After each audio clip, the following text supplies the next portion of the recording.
So listen, the other day I was sitting in the bed and I'm like, God, I know you gotta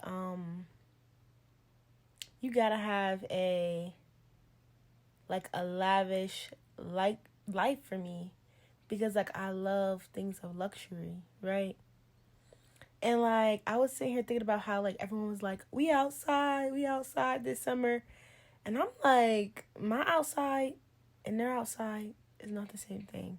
Like, I want to have a reason to go put on a gown and do my hair and do my makeup and see men in like tuxedos type of event. Like, that's me. Don't get me wrong. Like, I'll do the cookouts, R&B music, card games. I'll do that too. But I just realized like my taste in general is luxury. Right. So let me tell y'all how God be being funny. So I got on to do my devotional, and it's called Blessed Routine. And it reads, watching the morning crowd pour onto the train, I felt the Monday blues kick in. From the sleepy, grumpy faces of those in the jam-packed cabin, I could tell no one looked forward to going to work. Frowns broke out as some jostled for space and more tried to squeeze in. Here we go again, another mundane day at the office. Then it struck me that we are a year before. The trains would have been empty because of COVID-19. Lockdowns had thrown our daily routines into disarray. We couldn't even go out for a meal, and some actually missing going to the office. But now we're almost back to normal, and many were going back to work as usual, routine. I realized was good news and boring was a blessing. King Solomon came to similar conclusion after reflecting on the seeming pointlessness of daily toil. At the times it appeared endless, meaningless, and unrewarding.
A time to plant, a time to uproot, a time to kill and a time to heal, a time to tear down and a time to build, a time to weep and a time to laugh, a time to mourn and a time to dance, a time to scatter stones and a time to gather them, a time to embrace and a time to refrain from embracing, a time to search and a time to give up, a time to keep and a time to throw away, a time to tear and a time to mend, a time to be silent and a time to speak, a time to love and a time to hate, a time for war and a time for peace. What do workers gain for their toil? I have seen the burden God has laid on the human race. He has made everything beautiful in its time. He has also set eternity in the human heart. Yet no one can fathom what God has done from the beginning to the end. I know that there is nothing better for people than to be happy and to do good while they live, that each of them may eat and drink and find satisfaction in all their toil. This is the gift of God. I know that I know that everything God does will endure forever. Nothing can be added to it and nothing taken from it. God does it so that people will fear him. Whatever is has already been, and what we will be has been before, and God will call the past to account. And I saw something else under the sun. In the place of judgment, wickedness was there. In the place of justice, wickedness was there. I said to myself, God will bring into judgment both the righteous and the wicked, for there will be a time for every activity, a time to judge every deed.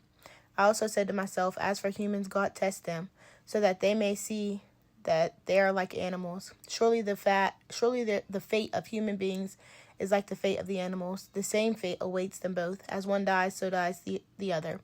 All have the same breath. Humans have no advantage over animals. Everything is meaningless. All go to the same place.